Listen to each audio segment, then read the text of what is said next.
Hi నమస్తే welcome to Myra media నేను మీ కేవీఆర్ ఆంధ్రప్రదేశ్లో రాజకీయాలు హాట్గా మారుతున్నాయన్న సంగతి తెలిసిందే అయితే నరుకుతాం చంపుతాం అనే దాకా వెళ్తోంది పరిస్థితి ముఖ్యంగా పల్నాడు రాజకీయాలు అంటేనే డైనమిక్ చాలా డేరింగ్గా అత్యంత కిరాతకంగా ఉంటాయి అయితే అక్కడి నుంచి అంటే పల్నాడు నుంచి ప్రాతినిధ్యం వహిస్తున్న కూటమి నుంచి అభ్యర్థులుగా ప్రాతినిధ్యం వహిస్తున్న ఇద్దరు క్యాండిడేట్ల వ్యవహార శైలి ఇప్పుడు తీవ్ర దుమారం రేపుతోంది మొత్తం ఆంధ్రప్రదేశ్లోనే క్లాస్ వార్ అంటే ఇదేనా అన్న చర్చ పెద్ద ఎత్తున జరుగుతుంది మొన్న పెమ్మసాని చంద్రశేఖర్ గుంటూరు ఎంపీ అభ్యర్థి సద్దాం హుస్సేన్ లాగా బంకర్ల నుంచి తీసుకొచ్చి కుక్కల్ని కొట్టినట్టు కొడతామని చెప్పి మొన్న ఈయన కామెంట్ చేస్తే ఈరోజు ధూళిపాల నరేంద్ర ఏలూరు రైతులను ఎట్లయితే వెంటబడి తరిమినమో కొట్టి పంపించినామో రేపు రాబోయే రోజుల్లో అంటే వైసీపీ నేతలు ఎవరైనా ఇట్లనే వ్యవహరిస్తే అట్లనే తన్ని తరుముతామని చెప్పి ఈయన మాట్లాడడం ఇప్పుడు సంచలనంగా మారింది ఇప్పుడు ఆ బయట ఒకసారి మీకు వినిపిస్తా ఆ తర్వాత మాట్లాడుకుందాం మళ్ళా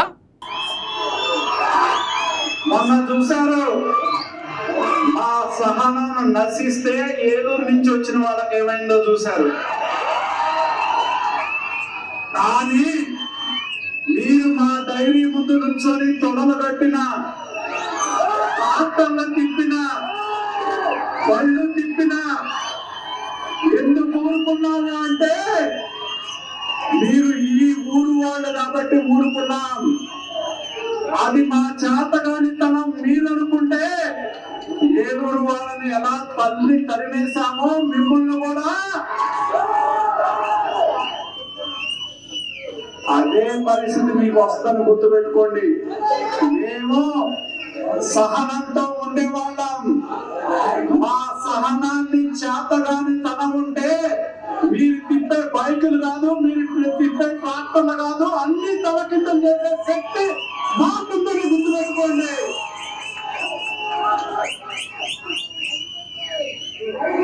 అడుగునా ఫ్లెక్సీ పెట్టారని చెప్పి ఎదురు ఇగో ఈయన పెమ్మసాని పక్కనే ఉన్నాడు ఈయన మాట్లాడి జస్ట్ 3-4 రోజులు కూడా కాదే ఇప్పుడు ఈయన మా సంఘం డైరీ ముందు ఎవరైనా బైకులు తిప్పినా ట్రాక్టర్లు తిప్పినా మేము మొన్న ఏలూరు రైతులకు పట్టిన గతే బాగుపడుతుంది అసలు ఏమనుకుంటారు వీళ్ళు జనం గురించి ఇది ఏమన్నా ప్రజాస్వామ్య దేశమా లేకపోతే తెలుగుదేశం నాయకులకు రాసి ఇచ్చేసిన రాజ్యమా అసలు ప్రతిపక్షంలో ఉన్నారు అధికార పక్షంలోనో లేరు ప్రతిపక్షంలో ఉండి అధికారంలోకి రానే లేదు అప్పుడే ఈ తీరుగా మాట్లాడుతున్నారంటే వీళ్ళకి ఎంత బలుపు ఎంత మదం ఒకసారి ఆలోచించాలి పొన్నూరులో 5 సార్లు గెలిచిన ఎమ్మెల్యేగా ఈయనకు ఒక రికార్డు అనమాట 1994, 99, 2004, 2009, 2014 మొన్నటి ఎన్నికల్లో కిలారి రోసే చేతిలో 1112 ఓట్ల తేడాతో ఓడిపోయినా అయినా కానీ బుద్ధి రాలేదు ఈయన బలుపు అంతా ఏంటంటే సంఘం డైరీ అనే ఒక సంస్థకి ఈయన చైర్మన్ మొత్తం ఆ పల్నాడులో మొత్తం ఆ ఏరియా మొత్తం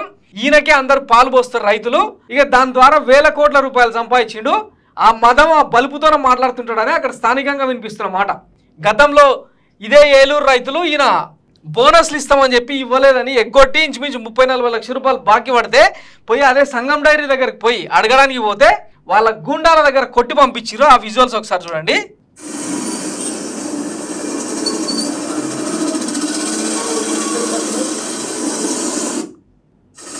ఇక వెహికల్స్ ఇట్లా కొట్టేసి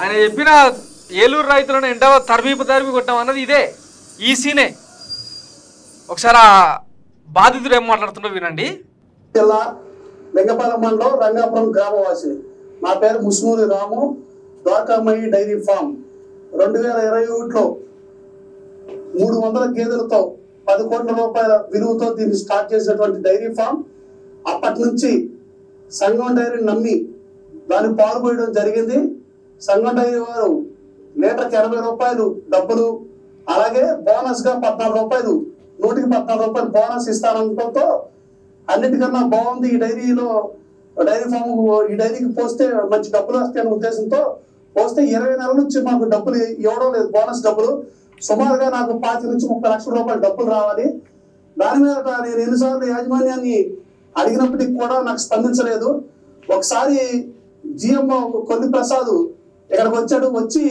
మీకు ఇవ్వాల్సిన డబ్బులు నేను యాజమాన్యంతో మాట్లాడి ఇప్పిస్తానని చెప్పి అక్కడికి వెళ్ళిన తర్వాత ఫోన్ చేస్తే మీ డబ్బులు మేము ఇవ్వలేమని అన్నారు. నాతో ఫోన్లో వివాదం గొడవపడి మీరు డైరీ నేను చైర్మన్ గారి దగ్గరికి వస్తాను మీ దూల్పాల్ గారి దగ్గరికి అని అడిగితే రండి ఇక్కడికి వచ్చి ఎవరు తిరిగి వెళ్తాడో చూస్తానని అన్నాడు. దాంతో మేము పాలు పోసినటువంటి రైతులం కదా ఆ డబ్బులు అడుగుదామని మేము వెళ్తే అక్కడికి వెళ్ళంగానే విచక్షణారహితంగా మా మీద దాడులు చేసి మేము వైఎస్ఆర్ పార్టీలో ఆపాదించి మమ్మల్ని బీభత్సమైన దాడులు చేశారు. యాక్చువల్గా 2015 నుంచి నేను 2021 వరకు లింగపాలెం మండల తెలుగుదేశం పార్టీ మండలాధ్యక్షుడిగా పనిచేశాను. 2013 నుంచి ఇప్పుడు వరకు మొన్న జరిగిన ఎలక్షన్ లో కూడా రెండోసారిగా సర్పంచ్ గా చేస్తా ఉంది ఈ గ్రామానికి. దీన్ని పార్టీని ఆపాదించి వైఎస్ఆర్ పార్టీ వాళ్ళు నా మీద అక్రమ కేసులు పెట్టారని నరేంద్ర మాట్లాడుతా ఉన్నాడు. అది చాలా తప్పు. కానీ సో ఇది ముచ్చట. ఇప్పుడు యథా రాజా తదా ప్రజ అని ఏదో సామెత ఉంటుంది కదా, ఆవు దూడను మేస్తే గేదె ఒడ్డున మేయదు అన్నట్టు ఈయన చిత్తూరు డైరీ సహకార సంఘాన్ని తన హెరిటేజ్ పాల డైరీ కోసం సంకనాకి ఇచ్చేసాడు. ఇక ధూళిపాల నరేంద్ర మిగతా అన్ని డైరీలను అన్నింటినీ తన సంఘం డైరీ కోసం మూత పడేసిండు అనమాట. ఈ రూపకంగా కొన్ని వందల వేల కోట్ల రూపాయలకు అధిపతి అయిండు. పొన్నూరు వేదికగా సంఘం డైరీని స్థాపించి ఇలా నాయన వీరయ్య చౌదరి, ధూళిపాల వీరయ్య చౌదరి సంఘం డైరీ ఫౌండర్. ఇంకా దాన్ని అడ్డం పెట్టుకొని ఇప్పటికీ ఏకఛత్రాధిపతి వాళ్ళ నాయన 2 సార్లు, ఈయన ఒక 5 సార్లు, మొత్తం 7 సార్లు పొన్నూరు ఎమ్మెల్యేగా గెలిచిన బలుపు మదం ఇది అనమాట. ఏం ఓటేసేటోళ్ళు అంత అలగాజనంలాగా కనిపిస్తున్నారా?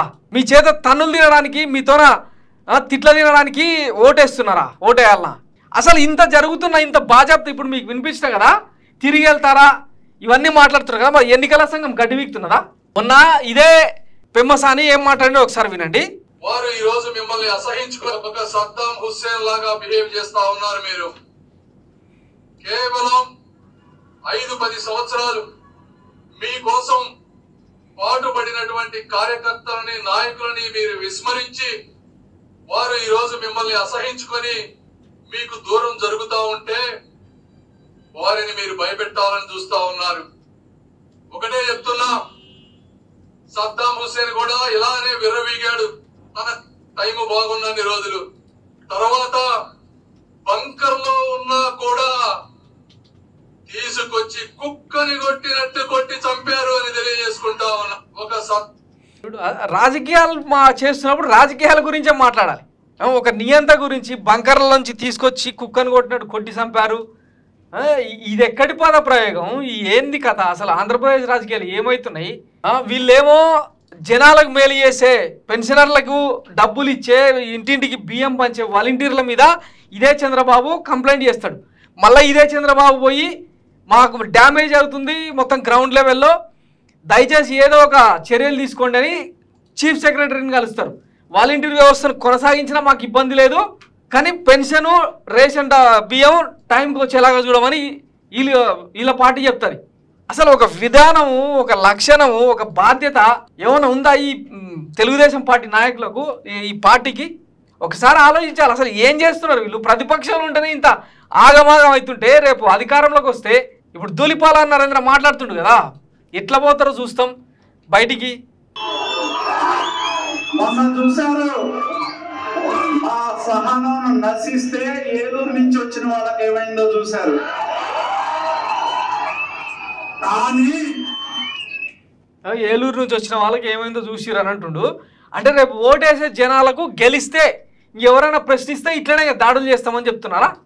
ఒక ప్రైవేట్ సైన్యాన్ని పెట్టుకొని రాడ్లు, కర్రలు, రాళ్లతో వచ్చిన వెహికల్స్ను కొట్టి జనాన్ని కొట్టి చంపుతాం. వీళ్ళ హయాంలోనే ఈ చౌదరి, ధూళిపాల నరేంద్ర చౌదరి, పెమ్మసాని చంద్రశేఖర్ చౌదరి, వీళ్ళ హయాంలోనే కారంచేడు ఘటన జరిగింది. ఇంకా ఇట్లా చాలా దాష్టికాలు, చాలా దుర్మార్గులు, మొత్తం ఈ కులం నుంచే. అసలు జనం అంటే ఏమాత్రం గౌరవ మర్యాదలు ఉండవు. ఓటర్లు ఓటేసిన వాళ్ళకు ఏదైనా మంచి చేద్దామని ఎవరైనా ప్రయత్నిస్తే జగన్మోహన్ రెడ్డి లాంటి వాళ్ళు వీళ్ళకు తుగ్లక్ లెక్క సైకో పాలన పోవాలి, సైకిల్ రావాలి లాంటి నినాదాలు తీసుకొస్తారు. ఒకసారి ఎవరికి ఓటేస్తున్నామో ఆంధ్రప్రదేశ్ ప్రజలు ఆలోచించుకోవాలి. ముఖ్యంగా పల్నాడు ప్రజలు. ఇగో ఇట్లాంటి లీడర్లు ఒకటే వేదిక మీద కూర్చొని, ఈయననేమో సద్దాం హుస్సేన్తోన జగన్మోహన్ రెడ్డిని పోలుస్తాడు, ఈయననేమో ఓటర్లను ఎట్లా తిరిగిపోతారు అని ఈయన సవాళ్ళు చేస్తాడు, వార్నింగ్లు ఇస్తాడు. ఇంకా మీరు ఎవరికి ఓటేస్తున్నారో ఎవరికి ఓటేయాలో ఇంకా మీరే డిసైడ్ చేసుకోండి. ఇంతకు మించి ప్రూఫ్స్ అవసరం లేదు. ఎందుకంటే జనాల మీద గౌరవం లేనోళ్ళు, ప్రజాస్వామ్య విలువల మీద నమ్మకం లేనోళ్ళు, రాజ్యాంగానికి లోబడి పని చేయనోళ్ళు అవసరం లేదు మనకు. 2019లో వాత పెట్టినా కూడా ఇంకా సోయికి రాలేదంటే ఇక మీరే అర్థం చేసుకోవాలి. ఈ రాచరిక పాలనకు, ఈ రాచరిక మనస్తత్వానికి, ఈ ఫ్యూడల్ మెంటాలిటీకి చరమగీతం పాడకపోతే చాలా కష్టమైపోద్ది. ఇక ఓటేయాల్సింది ఓటర్లే కాబట్టి ఆ తీర్పు ఏందో మీరే డిసైడ్ చేసుకోండి. Thanks for watching Myra media. నేను మీ కేవీఆర్. Thank you.